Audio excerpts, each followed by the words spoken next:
Welcome to episode 1. United states of America Iran యొక్క key nuclear sites అయినటువంటి Fordow, ఇది underground facility and deep underground facility, Fordow and Isfahan and Natanz, ఈ 3 nuclear facilities మీద B-2 bombers, stealth fighter jets, ఇవి only GBU-57A/B అంటే bunker buster బాంబ్స్ని under గ్రౌండ్లో మీరు ఒక 20 ఫ్లోర్ బిల్డింగ్ కట్టారనుకోండి, దాంట్లో కూడా పెనట్రేట్ అయ్యగలిగే క్యాపబిలిటీస్, అప్రాక్సిమేట్గా 200 ఫీట్ వరకు కూడా వెళ్ళగలిగే క్యాపబిలిటీస్, అంటే 20 స్టోరీ బిల్డింగ్ వరకు కూడా 20 అంతస్తుల భవనాన్ని మీరు అండర్ గ్రౌండ్లో కట్టినా కానీ దాన్ని డిస్ట్రాయ్ చేయగలిగే క్యాపబిలిటీస్ ఈ GBU-57A/B, దీన్ని మదర్ ఆఫ్ ఆల్ బాంబ్స్ అని పిలుస్తారు, లేదా మ్యాసివ్ ఆర్డినెన్స్ పెనట్రేటర్ అని పిలుస్తారు. దీన్ని only B-2 stealth fighter jets, వీటిని మాత్రమే, అంటే యునైటెడ్ స్టేట్స్ ఆఫ్ అమెరికా దగ్గర ఉన్న ఈ B-2 బాంబర్స్ మాత్రమే, ఒక్కొక్క B-2 స్టెల్త్ ఫైటర్ జెట్స్ 2 బాంబ్స్ని మాత్రమే క్యారీ చేయగలుగుతుంది. ఇలా మొత్తం మీద ఒక 6+ బాంబ్స్ని డ్రాప్ చేసినట్టుగా మనకి తెలుస్తుంది అన్నమాట. అయితే అసలు ఎందుకు యునైటెడ్ స్టేట్స్ ఆఫ్ అమెరికా ఇరాన్కి సంబంధించినటువంటి కీ న్యూక్లియర్ సైట్స్ మీద అటాక్ చేసింది అంటే, ఇరాన్ న్యూక్లియర్ వెపన్స్ని డెవలప్ చేయకోకుండా ఆపటానికి ఇది మంచి సందర్భంలాగా యునైటెడ్ స్టేట్స్ ఆఫ్ అమెరికాకి అనిపించింది. ఇరాన్ న్యూక్లియర్ వెపన్స్ని మ్యానుఫ్యాక్చరింగ్ చేస్తుంది అనేటువంటి సీక్రెట్స్ని అప్రాక్సిమేట్గా ఎప్పటి నుంచో తెలిసినప్పటికీ 2009లో ఈ ఫార్దో ఆర్ నటాంజ్ న్యూక్లియర్ ఫెసిలిటీస్ని 2009లో రివీల్ చేయటం వల్ల ప్రపంచం మొత్తానికి తెలిసింది ఇరాన్ న్యూక్లియర్ వెపన్స్ని మ్యానుఫ్యాక్చరింగ్ చేసుకోవడానికి అవకాశం ఉంది అని. అయితే మిడిల్ ఈస్ట్లో ఇరాన్కి కనుక న్యూక్లియర్ వెపన్స్ వస్తే అది యునైటెడ్ స్టేట్స్ ఆఫ్ అమెరికాకి అండ్ ఇజ్రాయెల్కి అండ్ యునైటెడ్ స్టేట్స్ ఆఫ్ అమెరికాకి సంబంధించిన ఎలైస్కి చాలా ఇబ్బందికరమైన పరిస్థితి వస్తుంది. ముఖ్యంగా మీరు ముస్లిం వరల్డ్ను కూడా తీసుకున్న సున్నీ షియాగా డివైడ్ అయిపోయినాయి. షియాయిట్ ముస్లిమ్స్ని లీడ్ చేస్తుంది ఇరాన్ అండ్ సున్నీ ముస్లిమ్స్ని లీడ్ చేస్తుంది సౌదీ అరేబియా. ఇవి రెండూ కూడా ఎంత ముస్లిం యూనిటీని తీసుకొచ్చినప్పటికీ కూడా ఈ 2 సెక్ట్స్ మధ్యలో కొంత డిఫరెన్సెస్ అయితే ఉన్నాయి, అది ఎప్పటికీ తెలుస్తున్న విషయమే. అయితే సౌదీ అరేబియా ముస్లిం వరల్డ్కి లీడర్గా కావాలనుకుంటే, ఇటువైపు ఇరాన్ లీడర్గా కావాలనుకుంటుంది. సౌదీ అరేబియాకి USA సపోర్ట్ అయితే ఇరాన్కి ఇంతకుముందు రష్యా సపోర్ట్ ఉండేది. ఇలా బైపోలరైజ్డ్ అయిపోయినాయి అన్నమాట కంట్రీస్ కూడా. ఇప్పుడు మీరు సింపుల్గా చెప్తే, అంటే హిడెన్ జియోపొలిటిక్స్ కనుక మనం మాట్లాడుకోగలిగితే, యునైటెడ్ స్టేట్స్ ఆఫ్ అమెరికా, ఇటువైపు రష్యా, చైనా, ఇటువైపు సౌదీ అరేబియా, ఇటువైపు ఇరాన్, ఇటువైపు సౌత్ కొరియా, ఇటువైపు నార్త్ కొరియా, ఇలా హిడెన్గా బైపోలరైజ్డ్ అయిపోయినాయి. బయటికి ఏం చెప్తున్నప్పటికీ కూడా ఇవి ఒకదానితో ఒకటి హెల్ప్ చేసుకునేటువంటి కంట్రీస్ అన్నమాట. ఇప్పుడు ఇరాన్ కనుక న్యూక్లియర్ వెపన్స్ని మ్యానుఫ్యాక్చరింగ్ చేయగలిగితే, న్యూక్లియర్ ఫెసిలిటీస్ని కనుక, న్యూక్లియర్ బాంబ్స్ని డ్రాప్ చేయగలిగేటువంటి యురేనియం ఎన్రిచ్మెంట్స్ని కనుక చేయగలిగితే, అది యునైటెడ్ స్టేట్స్ ఆఫ్ అమెరికాకి అండ్ ఇజ్రాయెల్ అస్తిత్వానికే ఇబ్బందికరమైన పరిస్థితి వస్తుంది. ముస్లిం వరల్డ్ని డామినేట్ చేసేంత శక్తిగా ఎదుగుతుంది. ఎందుకంటే మిగతా ఎవరికి కూడా, పాకిస్తాన్కి తప్ప మిగతా ఏ ముస్లిం కంట్రీకి కూడా న్యూక్లియర్ వెపన్స్ అనేవి లేవు. కానీ ఇప్పుడు ఇరాన్కి సపోర్ట్ చేయకుండా Pakistan, Munir, United states of America వెళ్ళటం కూడా ఇరాన్కి హిడెన్గా కొంత ఇబ్బందికరమైనటువంటి పరిస్థితే మనకు కనిపిస్తుంది అన్నమాట. అయితే మొత్తానికి యునైటెడ్ స్టేట్స్ ఆఫ్ అమెరికాకి ఇంతకుముందు ఒక న్యూక్లియర్ టాక్స్ కూడా చేసిందండి. దాన్ని joint comprehensive plan of action అంటారు, JCPOA. కానీ ఈ JCPOAని ఇరాన్ సరిగా పాటించట్లేదు అనే ఉద్దేశంతో సో కాల్డ్ ట్రంపే 2018లో ఈ ట్రీటీ నుంచి బయటకు వచ్చేశారు. యునైటెడ్ స్టేట్స్ ఆఫ్ అమెరికానే ఈ ట్రీటీ నుంచి బయటకు వస్తే, అంటే ఈ ట్రీటీ యొక్క ముఖ్య ఉద్దేశం ఏంటి? Joint comprehensive plan of action యొక్క ముఖ్య ఉద్దేశం ఇరాన్ న్యూక్లియర్ వెపన్స్ని డెవలప్ చేయకూడదు అనే ముఖ్య ఉద్దేశమే ఈ ట్రీటీ యొక్క ఎయిమ్ అనమాట. కానీ ఇరానే USA ఈ ట్రీటీ నుంచి బయటకు వస్తే ఈ ట్రీటీ పరిస్థితి ప్రశ్నార్థకంగా మారిపోయిందనమాట. దాంతో ఇరాన్ మళ్ళీ మొదలుపెట్టింది. అప్పటికే కొంచెం న్యూక్లియర్ బాంబ్స్ని తయారు చేసుకోవడానికి యురేనియం ఎన్రిచ్మెంట్ని చేసుకుంటున్న ఇరాన్ తర్వాత ఫాస్ట్ ట్రాక్లో తీసుకొచ్చింది 2018 తర్వాత ట్రంప్ వైదొలగటంతో. ట్రంపే ఈ అగ్రిమెంట్ నుంచి బయటకు వచ్చాడు కాబట్టి ఇరాన్ ఎప్పుడైతే దొరుకుతుందా అని యునైటెడ్ స్టేట్స్ ఆఫ్ అమెరికా చూస్తుంది. ఇప్పుడు మళ్ళీ ట్రంప్ అడ్మినిస్ట్రేషన్లోనే ఇరాన్ దొరికింది కాబట్టి ఇరాన్ మీద ఈ న్యూక్లియర్ ఫెసిలిటీస్ మీద, ముఖ్యంగా nuclear enrichment centres and nuclear technology centres మీద అటాక్ చేయడం జరిగింది B-2 బాంబర్స్తో అండ్ GBU-57A/B బంకర్ బస్టర్ బాంబ్తో. అయితే ఈ joint comprehensive plan of action గురించి కనుక మనం చూస్తే ఇది 2015లో ఇరాన్కి అండ్ వరల్డ్ పవర్స్కి మధ్యలో అగ్రిమెంట్ జరిగిందండి. ఇరాను వర్సెస్ వరల్డ్ పవర్స్ ఎవరెవరంటే యునైటెడ్ స్టేట్స్ ఆఫ్ అమెరికా, ముఖ్యంగా UNSCలో ఉన్నటువంటి అందరు మెంబర్స్ ఉన్నారు. USA, UK, France, Russia, China and ఈ P5 అంటే permanent members P5 United Nation Security కౌన్సిల్లో P5 permanent members plus 1 member extra, that is Germany. P5+1 agreement అని కూడా అంటారు దీన్ని. జాయింట్ కాంప్రహెన్సివ్ ప్లాన్ ఆఫ్ యాక్షన్నే P5+1 అగ్రిమెంట్ అని కూడా అంటారు. P5+1 అంటే permanent 5 at United Nation Security council +1 that is Germany versus Iran జరిగినటువంటి joint comprehensive plan of agreement ఇది. దీని యొక్క ముఖ్య ఉద్దేశం ఆల్రెడీ మనం మాట్లాడుకున్నాం. ఏమేంటి? న్యూక్లియర్ వెపన్స్ని ఇరాన్ డెవలప్ చేయకూడదు, అది దాని యొక్క aim. So preventing nuclear weapons development by the Iran, that is the main aim of JCPOA. అయితే ఈ అగ్రిమెంట్ గురించి ఒకసారి మనం చూడాలి, చాలా ఇంపార్టెంట్ అగ్రిమెంట్ ఇది. ఈ అగ్రిమెంట్లో ఏం ముఖ్యమైన అంశాలు ఉన్నాయంటే ఇరాన్ యురేనియం ఎన్రిచ్మెంట్ని దాదాపుగా 3.67% మాత్రమే చేయాలి వచ్చే 15 సంవత్సరాల్లో కూడా, అంతకన్నా ఎక్కువ పర్సంటేజ్ ఎన్రిచ్మెంట్ చేయకూడదు. అసలు యురేనియం ఎన్రిచ్మెంట్ అంటే ఏంటంటే ఈ న్యూక్లియర్ వెపన్స్ని మ్యానుఫ్యాక్చరింగ్ చేయాలి అంటే, ఈ న్యూక్లియర్ వెపన్స్ని డెవలప్ చేయాలి అంటే మనం న్యూక్లియర్ ఫిజన్ రియాక్షన్ ద్వారా చేస్తామండి. న్యూక్లియర్ ఫ్యూజన్ రియాక్షన్ కూడా ఉంటుంది. న్యూక్లియర్ ఫ్యూజన్ రియాక్షన్ అంటే సన్ దగ్గర జరిగేది, దాన్ని హైడ్రోజన్ బాంబ్ అని, లేదా సన్ దగ్గర జరిగే reaction nuclear fusion reaction. Nuclear ఫ్యూజన్లో సింపుల్గా మీకు అర్థమయ్యేటట్టు చెప్పాలంటే 2 హైడ్రోజన్ యాటమ్స్ని కలిసి హీలియంగా ఫామ్ అయితే అప్పుడు మనకు కొంత ఎనర్జీ అనేది రిలీజ్ అవుతుంది, అదే న్యూక్లియర్ ఫ్యూజన్. అలా కాకుండా న్యూక్లియర్ ఫిజన్ అంటే సపోజ్ యురేనియంని తీసుకొని మీరు దాన్ని న్యూక్లియర్ ఫిజన్ అంటే కేంద్రక విచ్ఛిత్తి చేశారనుకోండి యురేనియంని, ఆ యురేనియంని క్రిప్టాన్ బోరాన్గా విడిపోతుంది, అప్పుడు కూడా ఎనర్జీ రిలీజ్ అవుతుంది అనమాట. ఆ ఎనర్జీని న్యూక్లియర్ బాంబ్గా ఉపయోగిస్తారు. మనకి ఈ న్యూక్లియర్ టెక్నాలజీని సేఫ్గా ఉపయోగించుకుంటే దీన్ని న్యూక్లియర్ పవర్ అంటే ఇప్పుడు మనం పవర్ జనరేట్ చేసుకోవచ్చు యురేనియంతో. న్యూక్లియర్ రియాక్టర్స్ ఉన్నాయి కదా ఇప్పుడు అన్నిటి కంట్రీస్లో, దీంట్లో యురేనియం ఎన్రిచ్మెంట్ అనేది 5% మాత్రమే ఉంటుందండి. అంటే యురేనియాన్ని మీరు శుద్ధి చేయటం 5% శుద్ధి చేస్తే అది న్యూక్లియర్ పవర్గా ఉపయోగపడుతుంది యురేనియం అనేది. అదే యురేనియాన్ని మీరు ఎన్రిచ్మెంట్ అంటే శుద్ధి చేయటం అనేది 20% చేశారనుకోండి మెడికల్ ఐసోటోప్ క్యాన్సర్ ట్రీట్మెంట్కి ఉపయోగించవచ్చు. అదే యురేనియాన్ని మీరు 90% ప్యూరిఫై చేశారనుకోండి న్యూక్లియర్ బాంబ్ తయారు చేయడానికి ఉపయోగించవచ్చు. అంటే ఇక్కడ యురేనియం ఎన్రిచ్మెంట్ అనేది మోస్ట్ ఇంపార్టెంట్. యురేనియంని మీరు ఎంత పర్సంటేజ్ ఎన్రిచ్ చేస్తున్నారు అనే దాన్ని బట్టి మీ ఉపయోగం అర్థమవుతుంది. అందుకనే ఇంటర్నేషనల్ అటామిక్ ఎనర్జీ ఏజెన్సీ అనేది వాచ్ డాగ్గా పనిచేస్తుంది, వాచ్ చేస్తుంటుంది మీరు యురేనియాన్ని ఎంతవరకు ఎన్రిచ్ చేస్తున్నారు అనే దాని గురించి. సో ఇక్కడ యురేనియం ఎన్రిచ్మెంట్ ఫెసిలిటీని మనం గమనిస్తే సెంట్రిఫ్యూజెస్లో ఎన్రిచ్మెంట్ చేస్తారండి. సెంట్రిఫ్యూజ్ అనే ఒక డివైస్ ఉంటుందన్నమాట, యురేనియాన్ని శుద్ధి చేసేటువంటి మెకానిజం ఇది. ఈ సెంట్రిఫ్యూజెస్లో మనకి రా యురేనియంని అంటే యురేనియం 238ని యురేనియం 235గా మార్చి అంటే దాని కాన్సన్ట్రేషన్ని ఇంక్రీజ్ చేయటం అనమాట, ప్యూరిఫై చేయటం, ఎగ్జాక్ట్ యురేనియం ఆటమ్ని ఎగ్జాక్ట్ కాన్సన్ట్రేషన్ వైపు తీసుకెళ్ళటం. యురేనియం 238ని యురేనియం 235గా మార్చి అక్కడి నుంచి యురేనియం హెక్సాఫ్లోరైడ్గా మారుస్తారు, UF6గా మారుస్తారు. యురేనియం హెక్సాఫ్లోరైడ్ అనేది సెంట్రిఫ్యూజెస్లో ఉపయోగిస్తారు.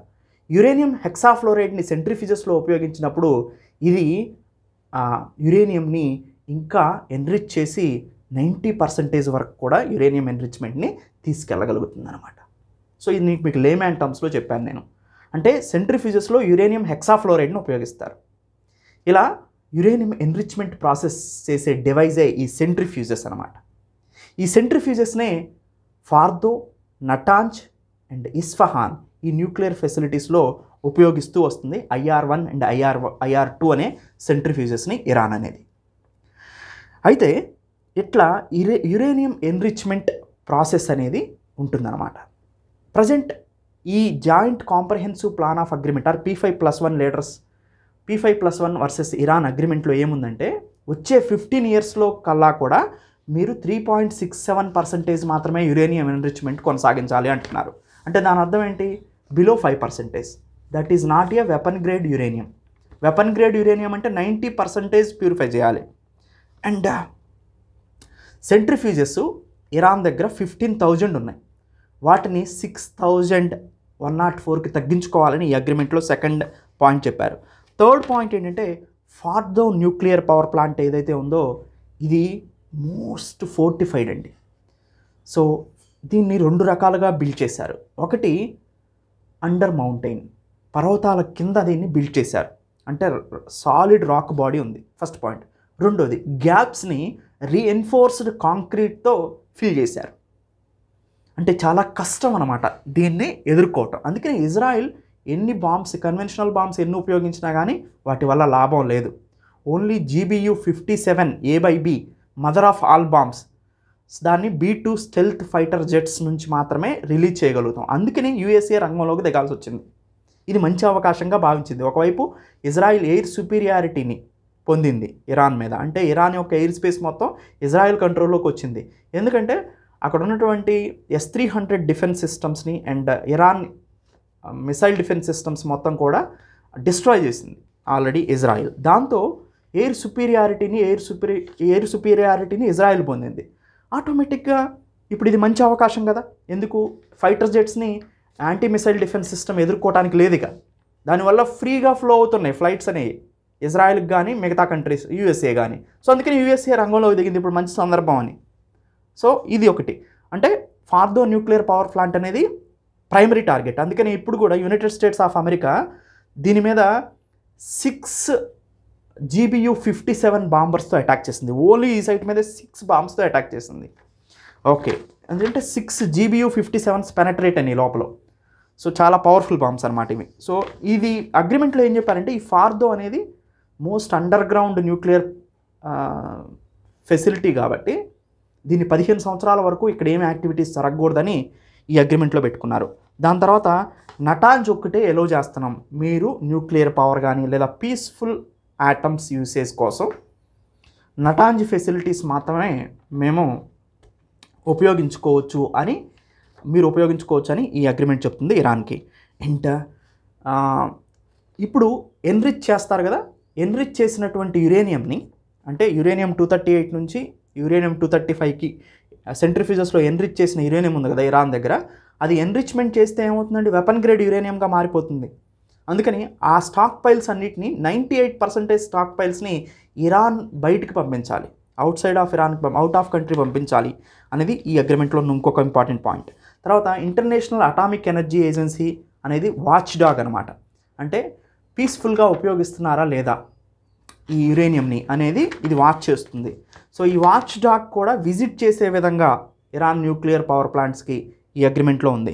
తర్వాత వచ్చే 15 ఇయర్స్లో నో హెవీ వాటర్ రియాక్టర్, మీరు ఈవెన్ పవర్ జనరేట్ చేసుకోవడానికి కూడా హెవీ వాటర్ రియాక్టర్స్ని డెవలప్ చేయొద్దు వచ్చే 15 సంవత్సరాల్లో. ఇది ఒక ఇంపార్టెంట్.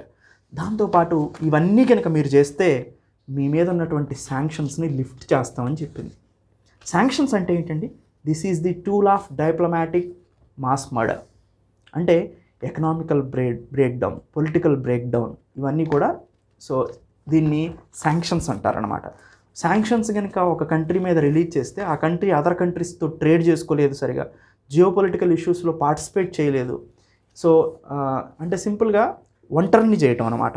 సో ఇలాంటి గ్లోబలైజ్డ్ వరల్డ్లో ఒక కంట్రీని ఒంటరి చేస్తే ఆ కంట్రీస్కి ఉన్నటువంటి రా మెటీరియల్ ఏవైనా ప్రొడక్ట్ని తయారు చేసుకోవాలంటే ఆ కంట్రీకి రావు, అదర్ కంట్రీస్ నుంచి. ఫార్మాసిటికల్ ఉంది, డిపెండ్ అవుతున్నాయి అనుకోండి, ఫార్మాసిటికల్ హెల్త్కి సంబంధించిన ఇంపార్టెంట్ మెడిసిన్స్ని తయారు చేసుకోలేదు. మెడిసిన్ ఇంపోర్ట్స్ రావాలనుకోండి, అవి కూడా రావు. అండ్ కంట్రీ ఇరాన్ అదర్ కంట్రీస్కి సప్లై చేసేవి కూడా వెళ్ళవు. ఆటోమేటిక్గా ఎకనామికల్లీ బ్రేక్డౌన్ అవుతుంది కంట్రీ అనేది. సో ఇలా శాంక్షన్స్ అనేవి లిఫ్ట్ చేస్తాం వీటన్నిటిని కనుక మీరు ఫాలో అయితే అని చెప్పారు. కానీ కొంతకాలం నడిచినప్పటికీ కూడా ఈ P5+1 కంట్రీస్కి డౌట్ ఏంటంటే, ముఖ్యంగా USAకి, మనం అగ్రిమెంట్ చేసుకొని ఉంటామే కానీ ఇరాన్ మన మాట వినట్లేదు, ఈ అగ్రిమెంట్ని పాటించట్లేదు, సో ఫార్దో న్యూక్లియర్ పవర్ ప్లాంట్ని ఫార్దో న్యూక్లియర్ ఫెసిలిటీస్ని స్ట్రెంగ్తన్ చేసుకుంటుంది, న్యూక్లియర్ వెపన్స్ని తయారు చేసే దిశగా వెళ్తుంది అనే సమాచారం యునైటెడ్ స్టేట్స్ ఆఫ్ అమెరికాకి బలంగా అనిపించి ట్రంప్ 2018లో విత్డ్రా చేసుకున్నారు, ఈ ట్రీటీ నుంచి బయటకు వచ్చేసారు. దాంతో ఇంకా ఫ్రీ హ్యాండ్ ఇచ్చినట్టు అయింది ఇరాన్కి, న్యూక్లియర్ వెపన్స్ని తయారు చేసుకోవడానికి ఫ్రీ హ్యాండ్ ఇచ్చినట్టు అయింది యూఎస్ఏ బయటికి రావడంతో. ఈ ట్రీటీయే ప్రశ్నార్థకంగా మారిందనమాట. సో అందుకని ఇదొక ఇంపార్టెంట్, అంటే న్యూక్లియర్ ట్యాక్స్ కొలాప్స్ అవటం కూడా ఇరాన్ న్యూక్లియర్ వెపన్ని తయారు చేయడానికి బూస్ట్నిచ్చింది. అది ఇప్పుడు మళ్ళీ యూఎస్ఏ అటాక్ చేయడానికి కారణమైంది. ఇంకొక థర్డ్ పాయింట్ వచ్చేసి గల్ఫ్ ఎలైస్కి కానీ ఇజ్రాయిల్కి కానీ థ్రెటనింగ్గా మారింది. అసలు ఇరాన్ 1976 తర్వాత 79 తర్వాత అంతకుముందు ఇజ్రాయెల్తో దానికి పీస్ఫుల్ రిలేషన్సే ఉండేవి. కానీ తర్వాత ఏమైందంటే జియానిస్ట్ రెజిమ్గా ఇజ్రాయెల్ని ప్రకటించడం, ముస్లిం కంట్రీకి లీడర్గా ఎదగాలని ఇరాన్ అనుకోవటం, తద్వారా పాలస్తీనాకి సపోర్ట్ చేయటం ఇజ్రాయిల్కి యాంటీగా మారేలాగా చేసింది ఇరాన్ యొక్క జియోపొలిటికల్ ఇష్యూస్. దాంతో భద్రశత్రువుగా మారిపోయిందన్నమాట. బైపోలరైజ్డ్గా మారటం కూడా దీనికి గల ముఖ్యమైన కారణంగా చెప్పుకోవచ్చు. ఇలా ఇజ్రాయిల్ అండ్ గల్ఫ్ ఎలైస్ కూడా యునైటెడ్ స్టేట్స్ ఆఫ్ అమెరికాకి బాగా దగ్గర, సున్నీ ముస్లిం కంట్రీస్. ఇది షియా అవ్వటం కూడా ఒక కారణంగా చెప్పుకోవచ్చు. ఇలా యుఎస్ఏ ఎలైస్ని ప్రొటెక్ట్ చేసుకోవడానికి కూడా యునైటెడ్ స్టేట్స్ ఆఫ్ అమెరికా ఈ దాడిని కొనసాగించింది. తర్వాత ఇరాన్ లాంగ్ రేంజ్ మిస్సైల్స్ని బాగా డెవలప్ చేసుకుందండి. సో ఇది ఇప్పటికీ కూడా ఇజ్రాయెల్ చూశారు కదా ఎంత సఫర్ అవుతుందో ఇరాన్ మిసైల్స్ని ఎదుర్కోవటానికి. ఈవెన్ తన దగ్గర ఉన్నటువంటి powerful anti missile defence system, that is 3 లేయర్స్లో ముఖ్యమైన ఇంపార్టెంట్ డిఫెన్స్ సిస్టమ్ ఉందండి. ఫస్ట్ లేయర్లో మీకు ఐరన్ డోమ్ ఉంటుంది, సెకండ్ లేయర్లో డేవిడ్ స్లింగ్ ఉంటుంది, థర్డ్ లేయర్లో యారో మిసైల్ డిఫెన్స్ సిస్టమ్ ఉంటుంది. యారో మిసైల్ డిఫెన్స్ సిస్టమ్ అప్రాక్సిమేట్గా 2000 కిలోమీటర్ల దూరంలో ఉన్నప్పుడే మిసైల్ని టార్గెట్ చేయగలుగుతుంది. సో లాస్ట్ దగ్గరకు వచ్చినప్పుడు ఐరన్ డోమ్, మిడిల్లో ఉన్నప్పుడు డేవిడ్ స్లింగ్, ఇవన్నీ కూడా మిసైల్స్ని అడ్డుకుంటాయి. కానీ సూపర్సోనిక్ హైపర్సోనిక్ మిసైల్స్ని ఇరాన్ డెవలప్ చేసిందండి. ఇరాన్ రెండిట్లో తన టెక్నాలజీని సుపీరియారిటీని కనపరుస్తుంది, మనకు అర్థమవుతుంది. ఒకటి డ్రోన్స్ మ్యానుఫ్యాక్చరింగ్. సో రీసెంట్గా ఈ డ్రోన్స్ని ఉక్రెయిన్ మీద యూజ్ చేయడానికి రష్యాకి కూడా పంపించింది, అండ్ అంటే రష్యాకి హెల్ప్ చేసింది. అండ్ రెండో పాయింట్ ఏంటంటే మిస్సైల్స్ డెవలప్మెంట్. ఇరాన్ డెవలప్ చేసిన మిస్సైల్స్లో హైపర్సోనిక్ ఫతే మిస్సైల్ ఉంది. తర్వాత కాసిం సులేమానీని చంపారు కదా ఇజ్రాయెల్ వాళ్ళు, మొసాద్. అప్పటి నుంచి కాసిం అనే ఒక మిస్సైల్, ఇది కూడా మోస్ట్ ఇంపార్టెంట్ మిస్సైల్ అనమాట. ఇలా హైపర్సోనిక్ అంటే సౌండ్ వేవ్ స్పీడ్ కన్నా కూడా 5 రెట్లు కన్నా ఎక్కువగా వెళ్తుంది, అంటే మ్యాక్ 5 స్పీడ్ కన్నా ఎక్కువ వెళ్ళేదాన్ని హైపర్సోనిక్ మిసైల్ అంటారు. సౌండ్ వేవ్ కన్నా 5 రెట్లు ఎక్కువగా వెళ్తుంటే దాన్ని మ్యాక్ 5 అంటారు. సో అంటే సౌండ్ వేవ్ స్పీడ్ కన్నా ఎక్కువగా, మ్యాక్ 5 కన్నా కూడా ఎక్కువ పోతుంటే దాన్ని హైపర్సోనిక్ అంటారు. హైపర్సోనిక్ మిసైల్ అంటే అంత స్పీడ్గా వెళ్తున్నప్పుడు, సౌండ్ వేవ్ కన్నా కూడా 5 రెట్లు ఎక్కువగా వెళ్తున్నప్పుడు యాంటీ మిసైల్ డిఫెన్స్ సిస్టమ్ కూడా కన్ఫ్యూజ్ అవుతుంది. దాంతోపాటు ఇక్కడ హైపర్సోనిక్ ఫతే మిసైల్స్ యొక్క ట్రాజెక్టరీ చూస్తే మీరు, ట్రాజెక్టరీ ఎప్పుడైనా ఇట్లా ఉంటుందండి. అంటే థ్రస్ట్ వల్ల అట్మాస్ఫియర్ దాకా వెళ్తుంది, అట్మాస్ఫియర్లో ఉన్నటువంటి థ్రస్ట్ తర్వాత ఫ్యూయల్ అయిపోయిన తర్వాత వార్ హెడ్ అనేది గ్రావిటీ వల్ల ఫ్లో అవుతుంది. ఇప్పుడు అన్ని రకాలుగా ఇలా జరుగుతుంది, పారాబోలిక్ పాత్లో వెళ్తుంది. కానీ ఈ పారాబోలిక్ పాత్ వెళ్ళేటప్పుడు ఇప్పుడు హైపర్సోనిక్ మిసైల్ మెన్యూవరబిలిటీ ఎలా ఉందంటే జిగ్జాగ్గా ఉంది. అందుకనే మీరు ఇజ్రాయిల్ యొక్క ఎయిర్లో చూస్తూ ఉంటే రీసెంట్గా ఇమేజెస్లో జిగ్జాగ్ ప్యాటర్న్ కనిపిస్తుంది. దాని అర్థం ఏంటి అంటే గైడెడ్ మిసైల్ అనమాట. అది బాలిస్టిక్ మిసైలే, గైడెడ్ మిసైల్ అంటే గైడెడ్ పాత్ను అనుసరిస్తుంది. సో అంటే anti missile defence system work అయితే స్ట్రైట్గా వెళ్తుంది అనుకోండి, చాలా easy anti missile defence system detect చేయటం, దాన్ని డిస్ట్రాయ్ చేయటం. కానీ ఇక్కడ డిటెక్ట్ చేయకోకుండా ఉండాలి అంటే, డిటెక్ట్ చేసినా కానీ దాన్ని ఇంటర్సెప్ట్ చేయకుండా ఉండాలంటే జిగ్జాగ్ ప్యాటర్న్ని ఫాలో అవుతుందన్నమాట. హైపర్సోనిక్ మిసైల్ యొక్క ఎప్పుడు అంటామంటే స్పీడ్ 5 మ్యాక్ కన్నా అంటే ఎక్కువ స్పీడ్ ఉంటే anti missile defence system detect చేయలేదు. మెన్యూవరబిలిటీ అంటే స్ట్రైట్గా వెళ్ళకోకుండా జిగ్జాగ్ ప్యాటర్న్ని ఫాలో అవటం. సో ఇలా ఈ రెండు ఉండి లాంగ్ డిస్టెన్స్ కూడా వెళ్ళగలగటం, అప్పుడు మనం దీన్ని హైపర్సోనిక్ మిసైల్ అంటాం. అలా ఫతే 1 అండ్ ఫతే-2 హైపర్సోనిక్ మిసైల్స్ని ఇరాన్ డెవలప్ చేయటం, అండ్ కాసమ్ అనే మిసైల్ని కూడా ఇరాన్ డెవలప్ చేయడంతో బాలిస్టిక్ మిసైల్స్ అండ్ డ్రోన్స్ మ్యానుఫ్యాక్చరింగ్లో ఇరాన్ పాత్ర ముఖ్యంగా అయింది. ఇప్పుడు ఈ బాలిస్టిక్ మిసైల్ డెవలప్ చేయటం యూఎస్ఏకి ఏంటి ప్రాబ్లం అంటే లాంగ్ రేంజ్ ఉంటుంది, హైపర్సోనిక్ స్పీడ్ ఉంటుంది, మెన్యూవరబిలిటీ ఉంటుంది. అంటే మిసైల్ డిఫెన్స్ సిస్టమ్ ఫీల్డ్కి అందకుండా వెళ్తుంది. అలాంటి పరిస్థితుల్లో మరి న్యూక్లియర్ వెపన్స్ని కనుక తయారు చేస్తే ఈ ఫతే-1 ఫతే-2 కనుక క్యారీ చేస్తాయి న్యూక్లియర్ వెపన్స్ని కూడా, మరి యునైటెడ్ స్టేట్స్ ఆఫ్ అమెరికా పరిస్థితి ఏంటి, ఇజ్రాయిల్ పరిస్థితి ఏంటి? సో ఇప్పుడు కన్వెన్షనల్ వెపన్స్ స్థాయిలోనే ఉంది కాబట్టి సరిపోయింది. ఒకవేళ న్యూక్లియర్ వెపన్ ఉంటే ఇరాన్ డ్రాప్ చేసేదేమో ఇజ్రాయిల్ మీద న్యూక్లియర్ వెపన్ని, ఎందుకంటే యాంటీ మిసైల్ డిఫెన్స్ సిస్టమ్ కూడా అడ్డుకోలేదు ఈ మిసైల్స్ని. సో అదొక ఇంపార్టెంట్ రీజన్. ఐదోది వచ్చేసి స్ట్రాటజిక్ కంట్రోల్ లూజ్ అవుతామేమో. అంటే ఇప్పుడు యునైటెడ్ స్టేట్స్ ఆఫ్ అమెరికా కంట్రోల్లోనే మిడిల్ ఈస్ట్ ఉందండి. ఎక్కువగా ముస్లిం కంట్రీస్ ఉన్నప్పటికీ కూడా యునైటెడ్ స్టేట్స్ ఆఫ్ అమెరికా రూలింగే అక్కడ ఎక్కువగా ఉందని చెప్పుకోవచ్చు. ఎందుకంటే అక్కడ ఆయిల్ రిచ్ కంట్రీస్ అన్నీ కూడా, స్ట్రెయిట్ ఆఫ్ హార్మజ్ మీరు గమనిస్తే 30-40% ఆయిల్ ట్రేడ్ అక్కడ నుంచి జరుగుతుంది. అలాంటి పరిస్థితుల్లో మినరల్ రిచ్ ఏరియా అయినటువంటి మిడిల్ ఈస్ట్ ఆర్ గల్ఫ్ రీజన్ని యునైటెడ్ స్టేట్స్ ఆఫ్ అమెరికా వదులుకోవడానికి ఉపయోగం లేదు, వదులుకోదు.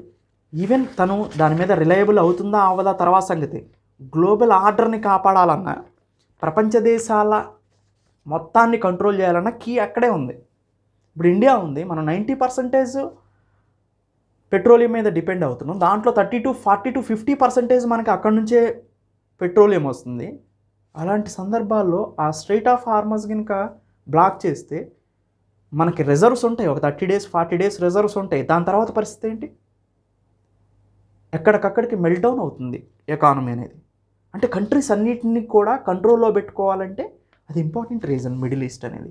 సో అందుకనే స్ట్రాటజిక్ కంట్రోల్ని ఇరాన్ చేతిలోకి వెళ్ళకోకుండా United states of America and తన అలైస్ చేతిలోనే ఉంచుకోవాలనేది కూడా ఇక్కడ మనకి అర్థమవుతుంది. ఓకే, ఇప్పుడు ఈ న్యూక్లియర్ ఫెసిలిటీస్ని డిస్ట్రాయ్ చేయడానికి ఏ వెపన్స్ ఉపయోగించింది United states of America? Already మనం మాట్లాడాం. దీంట్లో బంకర్ బస్టర్ బాంబ్ని ఉపయోగించిందండి. ఈ బంకర్ బస్టర్ బాంబ్నే GBU-57 అనే పేరుతో పిలుస్తారు. దీని కంప్లీట్ నేమ్ GBU-57A/B. దీన్ని MOP అంటారు, మ్యాసివ్ ఆర్డినెన్స్ పెనట్రేటర్. దీన్ని ఇంకొక పేరుతో కూడా పిలుస్తారు, MOAB, master of all bombs. అంటే అన్ని బాంబ్స్ కన్నా కూడా చాలా పవర్ఫుల్ బాంబ్ అని అనమాట. దీంట్లో డిలేడ్ ఫ్యూజ్ మెకానిజం ఉంటుందండి. ఈ GBU-57ని మనం ఏ సైట్స్ మీద అయినా కానీ, అంటే ఎక్కువగా ఈ GBU-57 ఎక్కడ ఉపయోగిస్తారు? ఫోర్టిఫైడ్, అంటే రీఇన్ఫోర్స్డ్ కాంక్రీట్ బిల్డింగ్ని డిస్ట్రాయ్ చేయడానికి. ఒక 10 floors 20 floors అండర్ గ్రౌండ్లో కట్టారనుకోండి, ఆ 20 floors వరకు కూడా అండర్ గ్రౌండ్లో పెనట్రేట్ అయ్యిద్ది. ముందు పెనట్రేషన్ మొత్తం అయిపోయాక పేలిపోతుంది. దీన్నే డిలేడ్ ఫ్యూజ్ మెకానిజం అంటారు. సో పెనట్రేట్ అయ్యి పేలిపోయిన తర్వాత పేలటానికి ఉపయోగిస్తారు ఈ డిలేడ్ ఫ్యూజ్ మెకానిజంని. ఆ బాంబుని కలిగి ఉందన్నమాట ఈ GBU-57 అనేది. అందుకని ఇప్పుడు ఇది ఎవరి దగ్గర లేదు ప్రపంచంలో. అందుకని ఈ GBU-57 MOAPని యుఎస్ఏని ఉపయోగించాల్సి వచ్చింది. ఇప్పుడు ఇజ్రాయిల్ ఈ ఫెసిలిటీస్ని డిస్ట్రాయ్ చేయలేదు, మంచి అవకాశం వచ్చింది ఇప్పుడు అమెరికాకి, అందుకనే డిస్ట్రాయ్ చేసింది. సో అదర్ MOAPస్ని కూడా ఉపయోగించింది. అయితే ఈ GBU-57ని ముఖ్యంగా ఫార్దో అనేది ముఖ్యమైన సైట్. ఇప్పుడు వీళ్ళ టార్గెట్ అక్కడే ఎక్కువగా న్యూక్లియర్ వెపన్స్ని డెవలప్ చేస్తున్నారనేది ఉద్దేశం. అందుకని అక్కడ 6 GBU-57 బాంబ్స్తో ఫార్దో న్యూక్లియర్ ఫెసిలిటీస్ని అటాక్ చేసింది. అండ్ అదర్ MOPస్తో నటాంజ్ ఫెసిలిటీస్ని అటాక్ చేసింది. 30 టామ్ హాక్ మిసైల్స్ ఉన్నాయండి. ఈ టామ్ హాక్ మిసైల్స్ని నటాంజ్ అండ్ ఇస్ఫహాన్ మీద ఉపయోగించింది. ఎందుకంటే ఇవి అంత ఫోర్టిఫైడ్ కాదు, రీఇన్ఫోర్స్డ్ కాంక్రీటే, మౌంటైన్ అండర్ గ్రౌండ్ కాదు. సో దాంతో మౌంటైన్స్ ఉన్నప్పటికీ కూడా తక్కువ పెనట్రేషన్, తక్కువగా ఫోర్టిఫైడ్ అయింది కింద. అందుకని వీటి మీద టామ్ హాక్ మిసైల్స్తో ఉపయోగించింది. కానీ బంకర్ బస్టర్ బాంబ్స్ మాత్రం ముఖ్యంగా ఫార్దో అండ్ నటాంజ్ మీద ఉపయోగించింది. సో ఎనీవే ఈ GBU-57A/B అనేది 30 pounds కలిగి ఉంటుందండి. అంటే కేజీల్లో మారిస్తే 13,600 kgs బరువు ఉంటుంది. ఇది 13,600 kgs ఉంటుంది. ఈ 13,600 kgs ఈ GBU-57A/Bలో పేలుడు పదార్థం వచ్చేసి మీకు 2,400 kgs ఉంటుందండి. 13,000 కేజీల్లో 2,400 పేలుడు, మిగతా అంతా కూడా కంప్లీట్ షీల్డ్ ఉంటుంది. ఎందుకంటే పెనట్రేట్ అవ్వాలి కదా లోపలికి, పెనట్రేట్ అయ్యి డిలేడ్ ఫ్యూజ్ మెకానిజం వల్ల ఎక్స్ప్లోడ్ అవ్వాలి. అందుకనే 13,000 కేజీల్లో ఓన్లీ ఎక్స్ప్లోజివ్స్ అంటే పేలుడు పదార్థాలు 2,400 కేజీలే ఉంటాయి. తర్వాత దీని లెంత్ 20 feet ఉంటుందండి, 20 అడుగులు ఎత్తు ఉంటుంది ఇది. అండ్ 200 అడుగుల లోపలికి పెనట్రేట్ అవ్వగలుగుతుంది. అంటే అప్రాక్సిమేట్గా 20 స్టోరీ బిల్డింగ్, 20 అంతస్తుల బిల్డింగ్ అంత లోపలికి పెనట్రేట్ అవుతుంది. రాక్లో అయితే ఇది 40 meters పెనట్రేట్ అవుతుంది. సో ఇది GBU-57A/B. దీన్ని మ్యాసివ్ ఆర్డినెన్స్ పెనట్రేటర్ అని లేదా మదర్ ఆఫ్ ఆల్ బాంబ్స్ అని పిలుస్తారు. ఈ GBU-57A/Bని ప్రయోగించాలంటే అన్ని ఎయిర్ క్రాఫ్ట్ నుంచి, అన్ని యుద్ధ విమానాల నుంచి డిప్లాయ్ చేయలేవండి. ఓన్లీ అమెరికా డెవలప్ చేసినటువంటి, అమెరికా తయారు చేసుకుని, ఈ GBU-57A/B కూడా అమెరికాదే. ఓన్లీ ఈ B2 బాంబర్స్, ఈ B2 స్పిరిట్ బాంబర్స్ అంటారు. ఇవి stealth bombers, advanced above 5th generation air crafts ఇవి. ఈ B2 అంటే బాంబర్ అని అర్థం అనమాట. బంకర్ బస్టర్ బాంబ్స్ని ఉపయోగిస్తుంది ముఖ్యంగా, అందుకని వీటిని ఈ B2 స్పిరిట్ స్టెల్త్ బాంబర్స్ని ఉపయోగిస్తారు. ఈ B2 స్పిరిట్ స్టెల్త్ బాంబర్స్ అనేవి స్ట్రాటజిక్ స్టెల్త్ బాంబర్స్ ఇవి. దీన్ని డెవలప్ చేసింది నార్థ్రాప్ గ్రమాన్ అనే కంపెనీ దీన్ని డెవలప్ చేసింది. ఇప్పుడు రాఫెల్ తీసుకున్నారనుకోండి, దసాల్ట్ ఏవియేషన్ అట్లా అనమాట. సో కొన్నింటిని లాక్హెడ్ మార్టిన్ డెవలప్ చేస్తుంది యూఎస్ఏకి సంబంధించి, అది కూడా మోస్ట్ ఇంపార్టెంట్ సంస్థ. అండ్ బోయింగ్, ఇలాంటి సంస్థలన్నీ కూడా ఏవియేషన్ ఇండస్ట్రీస్ అనమాట.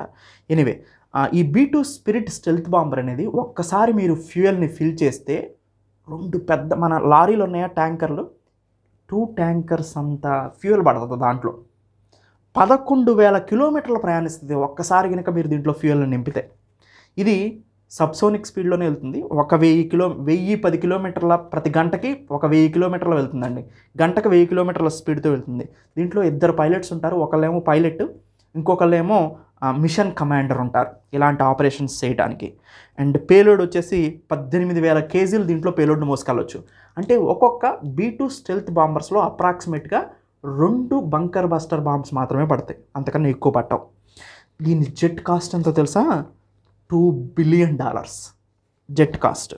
So United states of America కూడా ఇవి 20 తయారు చేసుకోగలిగింది, ఎందుకంటే ఎక్కువ ఖర్చుతో కూడుకుందనమాట. దీంట్లో GBU-31 JDM, GBU-57 MOP అనే వెపన్స్ను ఉపయోగించవచ్చు. అండ్ న్యూక్లియర్ బాంబ్స్ అయితే B-61 అండ్ B-83 అనే న్యూక్లియర్ గ్రావిటీ బాంబ్స్ను ఉపయోగించవచ్చు. అంటే గ్రావిటీ బాంబ్స్ అంటే గ్రావిటీ వల్ల పడిపోతూ ఉంటాయన్నమాట, ఎలాంటి గైడెన్స్ ఉండదు వాటికి. అలా B2 spirit stealth bomber conventional వెపన్స్ని అండ్ న్యూక్లియర్ బాంబ్స్ని కూడా క్యారీ చేయగలుగుతుంది. అండ్ ఇప్పుడు ఫైనల్గా ఇరాన్ యొక్క key nuclear facilities, 3 nuclear facilities ఉన్నాయి కదా, ఈ కీ న్యూక్లియర్ ఫెసిలిటీస్ గురించి ఒకసారి చూద్దాం.